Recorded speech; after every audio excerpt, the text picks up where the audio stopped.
Good morning to everybody that's gathered here today. I give you a warm summer welcome, and we appreciate you coming out. To our guests, visitors, those who have been traveling around, welcome you here, welcome you back for those who have been traveling. Those connecting to the service through Zoom and YouTube, welcome and glad that you're a part of us in this. It's been a good theme that we've been working through in Sunday mornings for some weeks now, maybe even a month or two at least, on the theme of women in the Bible, and we will continue that. You'll see this theme throughout the service today. Today, our theme centers around the biblical story of Ruth. This is a story that brings us in at so many entry points. The story of Ruth comes at a time of political instability. Maybe we're feeling some of that today in our own circumstances. A time of economic uncertainty. There was a famine in the land. We are having a little bit of a drought. I don't know if I would name it a famine, but if you've watched the cornfields, you're seeing some of the leaves turning. There was a famine in the land, not enough rain. Crops are wilting. Our story is about a foreigner, an outsider, an immigrant. Have you ever felt like an outsider in some circumstance? Probably so, if you think about and identify it. Ruth was the outsider in the story. There's the character for whom life was hard. She said, "Life is bitter. Why have I been given such hard circumstances? Where is God in this?" Naomi was in the story. Now, bear with me for a little experiment that I would like to do for the crowd. And this is a audience participation experiment. I would like you to stand up and stay standing, first of all, if your name is Ruth, and that includes Ruthie. So for the Ruths here, I'd like you to stand up and stay standing. If your middle name is Ruth, could you stand? Do we have any middle name Ruth? I thought there would be some, but there is. Sharon, yes. Okay, you're standing in spirit. I see that now. Good. Okay, and I did think of you. I knew that your middle name was Ruth.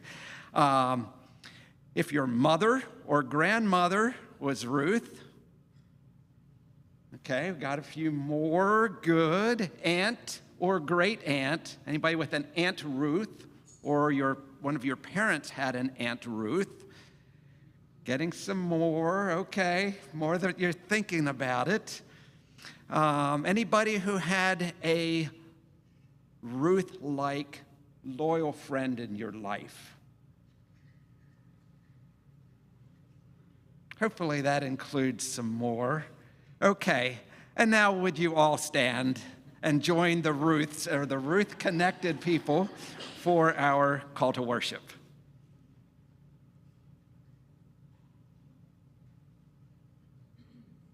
Today we come to worship. The stranger in a strange land. A woman with no resources. We celebrate Ruth and pray that we will find welcome when we need it and extend it to others in need. Amen. Rochelle will lead us in singing. Remain standing.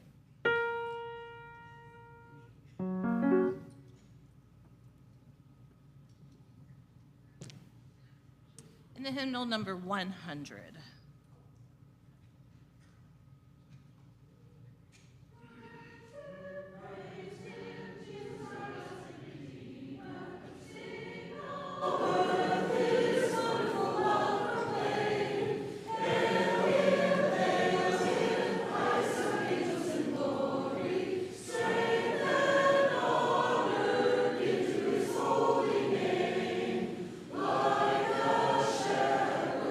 Jesus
The last number of songs Lydia suggested, and I was thankful for those songs that take us into this story. So as you're thinking about this song, I really never thought it from the perspective of Ruth and Naomi, but it certainly brings new light to this song. So where you go, I'll go.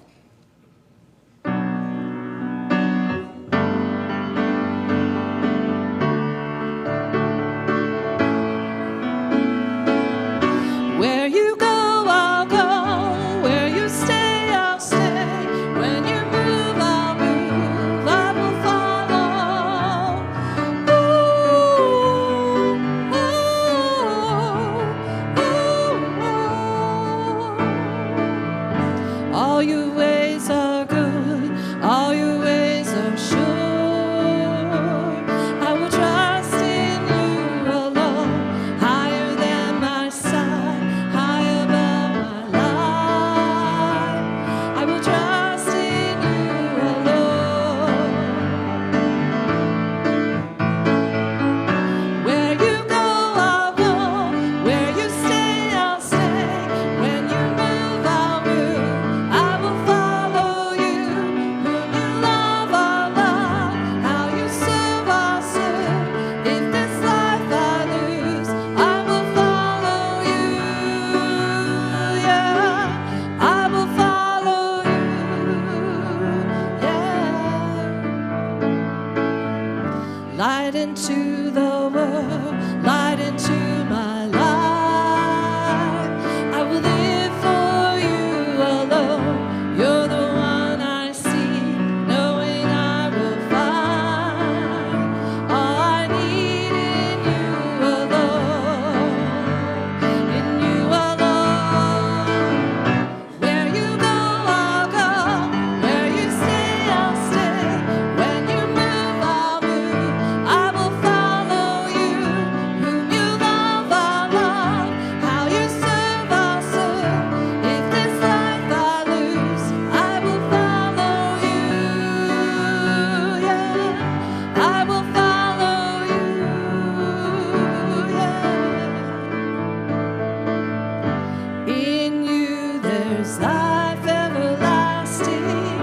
In you there's freedom for my soul. In you there's joy, unending joy. And I will follow. Where you go, I'll go. Where you stay, I'll stay. When you move, I'll move. I will follow you. Whom you love, I'll love. How you serve, I'll serve. If this life I lose, I will follow you. Yeah, I will follow you. Yeah, I will follow you. Yeah, I will follow you.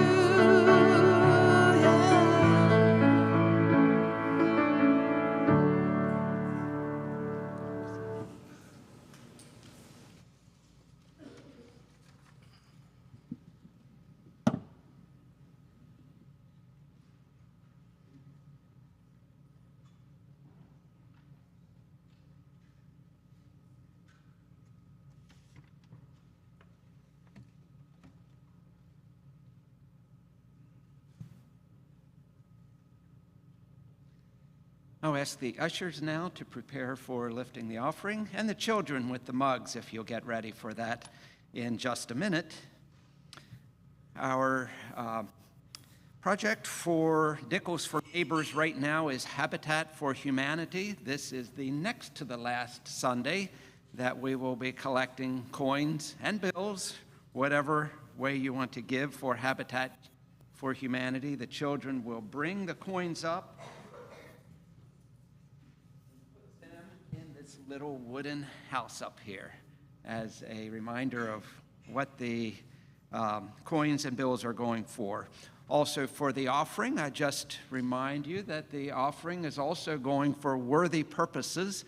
It is for the mission of the church as outlined in a budget that we passed a few weeks ago at a congregational meeting, and it's for the local ministries of the church, regional and even worldwide ministries of the church. So we have a couple of different things going on with the offering. Join me in this prayer, which relates to the theme of our morning and also for the offering. Boaz poured out extra measure of grain for Ruth as a promise and an assurance of goodwill. We also are granted the privilege of giving an extra measure of what we have as a promise and assurance of goodwill to our God, even when we are not yet sure whether things will go exactly our way. We release our gifts into God's safekeeping, and in so doing, also place our very lives into the hands of God. And we wait for God to do with us as God will. Receive our gifts out of our abundance, O God. Feed those who hunger. Remember the widows and orphans, O God. Release our grip on our possessions. Fill us with that which matters more, a hunger for justice, a thirst for righteousness, a yearning for peace. Amen. The ushers will pass the plates down the rows, and the children will do their thing up and down the rows. You will see them.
The scripture reading this morning, naturally, is from the book of Ruth.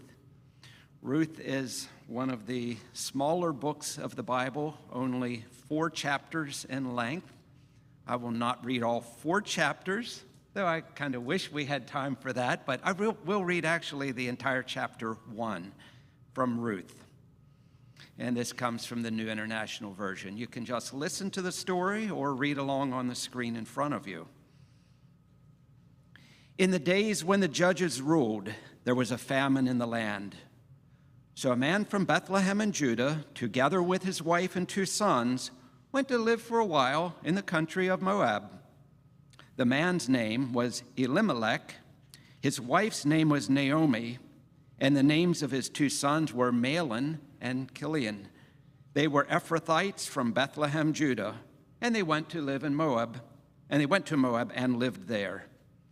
Now, Elimelech Naomi's husband died, and she was left with her 2 sons.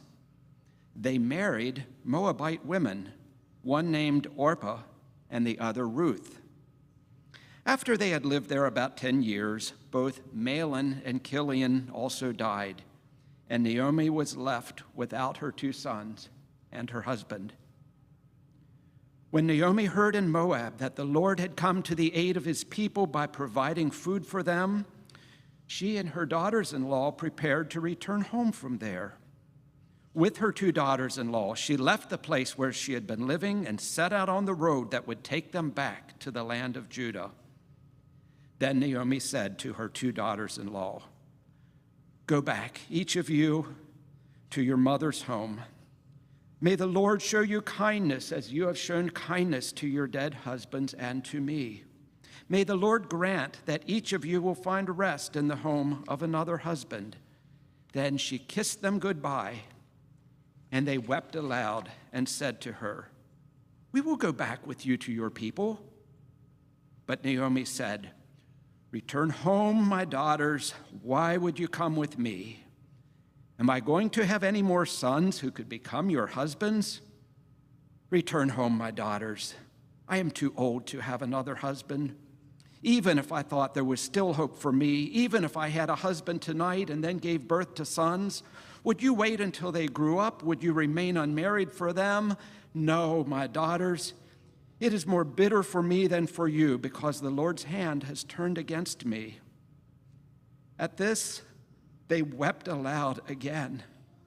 Then Orpah kissed her mother goodbye, but Ruth clung to her.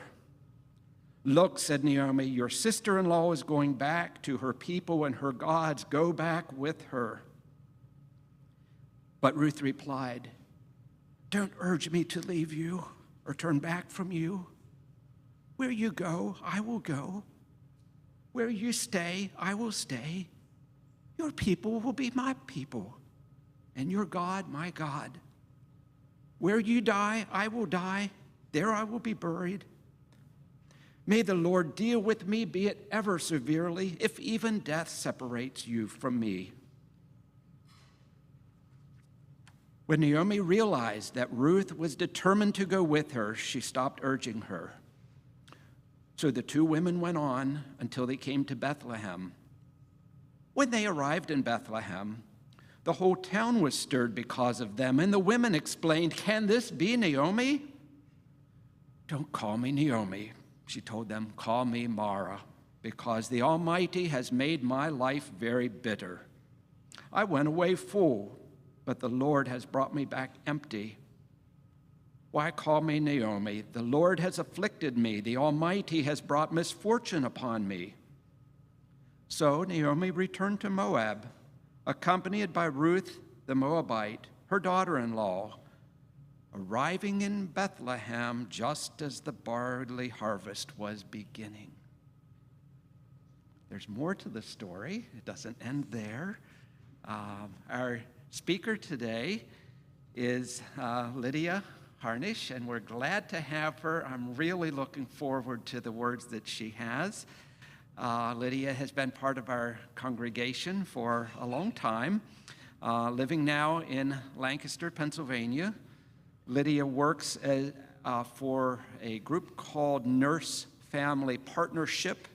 They provide resources and education for new moms, particularly immigrants. I think Lydia is particularly qualified to bring us this message, and will bring it with knowledge and a good bit of experience and empathy for our subject. Lydia, God bless you. Looking forward to the message the Lord has prepared with you.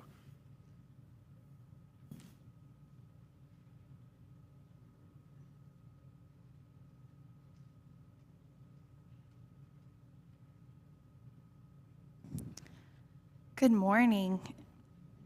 It's really wonderful to be back home with you all. And I'm going to invite us to maybe take some pauses as I speak. And partly that's selfish, to do some mindful breath work, because I'm breathing for 2 up here. So I get a little breathless. No dice, Malin? Please hold. Okay.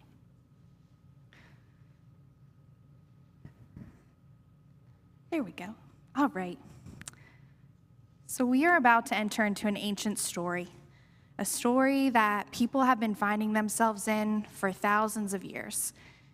And as we begin, let's ground ourselves in knowing that we are joining others who have gathered around this story for generations. This is a story about women, where women are the center and drive the story forward. This is a story about dangerous days, entering the unknown, hunger, economic and agricultural forces, love lost, love found, and more than likely, the flesh and bones embodiments of our own stories. And as we move through these 4 chapters and you hear this ancient story, can you find any Ruth or Naomi within yourself? Take a pause to consider, there I am, or find compassion for those in the story who you may not resonate with. Sometimes we can view characters in biblical stories like fantasy heroes and say, of course they did everything right. Or we can relate to these characters as the very human beings they were and find the ability to connect with them. So we begin in Ruth chapter 1, verse 1, and we're introduced to this family from Bethlehem, the house of bread, where there is no bread due to a famine in the land. So the family heads to Moab. So let's pause for a quick history corner. Moab had richer soil than Israel, so they were not as vulnerable to famine in their land. Historically, Moab and Israel were in intermittent conflict. Moab was the nation most resistant to the Israelites when they left Egypt. So therefore, the Moabites were kind of Israel's worst enemy. We can also add in that the Moabites were pagans who practiced idolatry and were descendants from Lot. So the Israelites had a really strong distaste for them.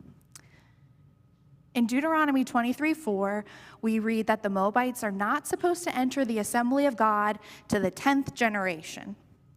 And for context, this 10th generation phrase is not a literal delineation, but rather an ancient way of saying forever and ever and ever.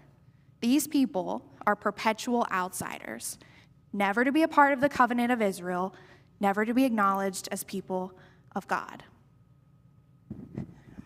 And as a quick side note, we can get hung up on verses like this in the Old Testament and find this God a bit unrecognizable. But in his own sermon on Ruth, Greg Boyd said, this verse is, quote, not depicting the nature of God, but rather the nature of the people God has to work with. So back to our text. While in Moab, Naomi's husband dies.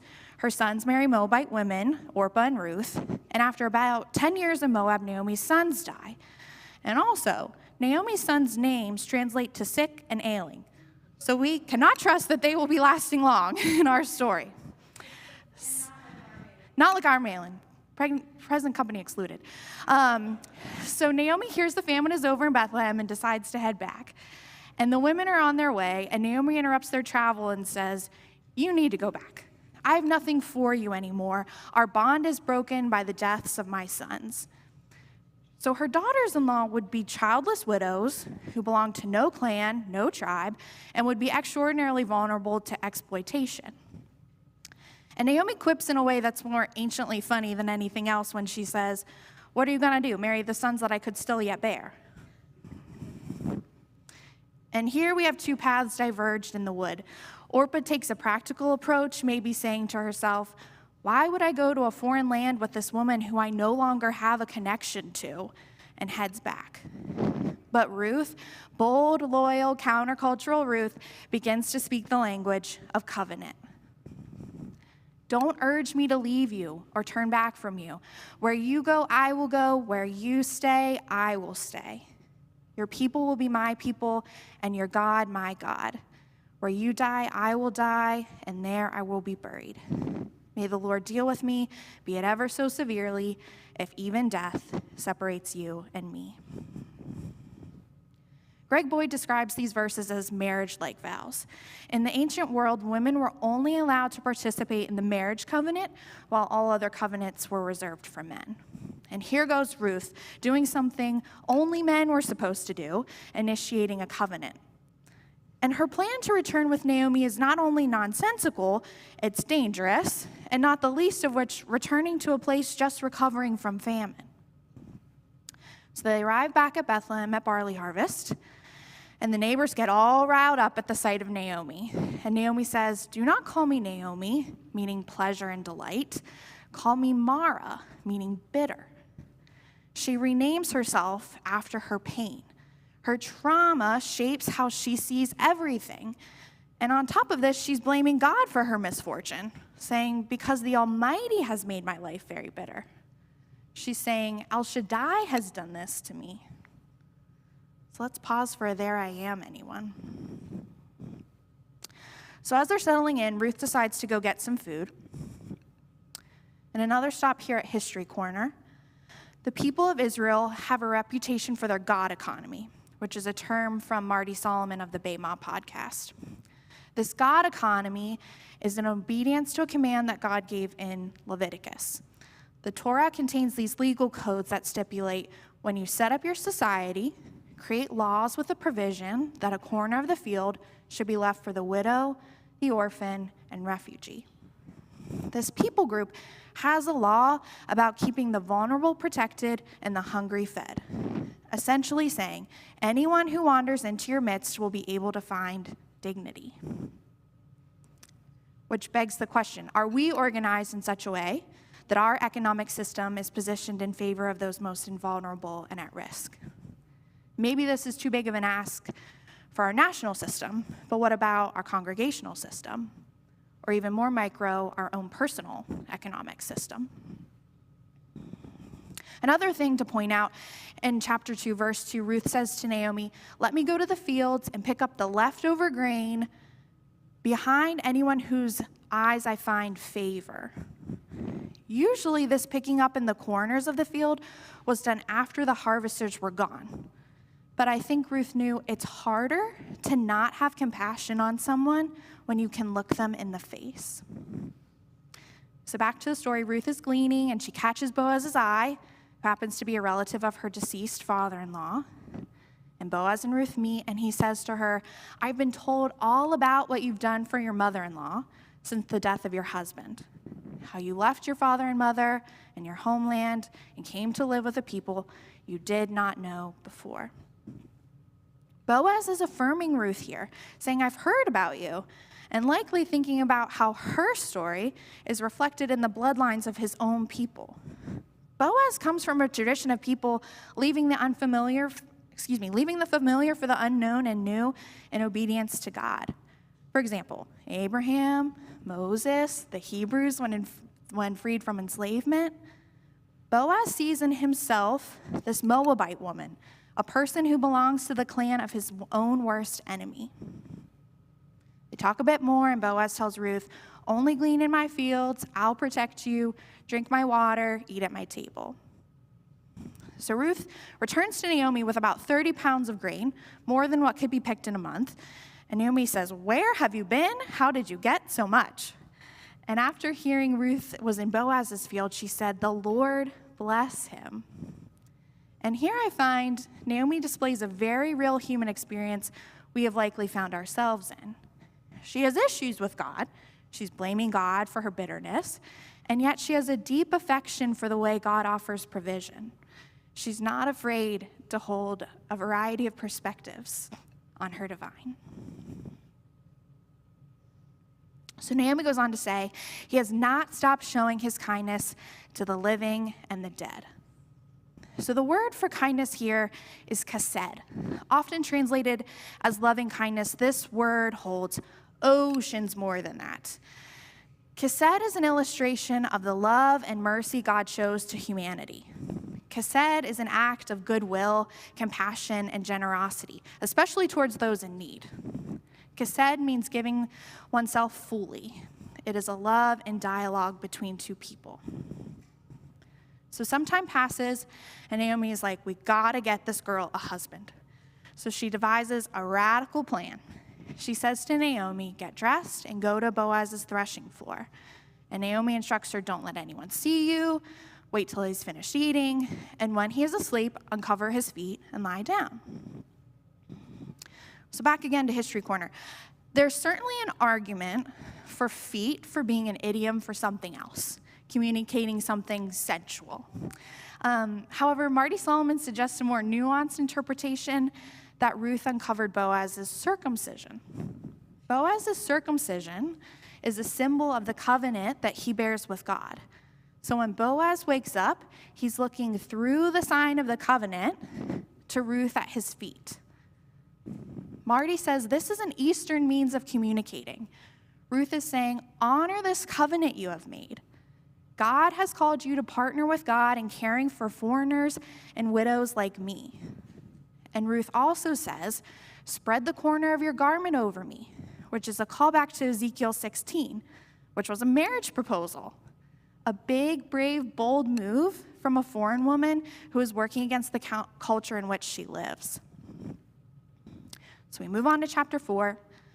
Boaz negotiates with the kinsman redeemer in line before him and says, Naomi's selling this land, and the relative is like, awesome, I will take it. And this is funny to me, Boaz tacks on at the end, also, you'll acquire Ruth, the Moabite. And he says, for those reasons, I am out. And maybe that's because of the stigma, maybe it's his own racism at play, who knows. But we close this little book with Ruth giving birth to Obed. And in verses 21 and 22, we read, Boaz, the father of Obed, Obed, the father of Jesse, and Jesse, the father of David. So there's lots of theories why this little book is included in our Bible. Some say it provides a backstory for David. Some say it provides a backstory for Jesus. It's a break from social convention to include women in Jesus' genealogy. These are women who lived in a culture that did not respect them. Women who had few rights. Women who acted in risky, dangerous ways to make sure that the right thing got done. Marty Solomon says that the book of Ruth is a mini narrative where the mission of God is realized in the way that Israel treats the alien, the orphan, and the widow.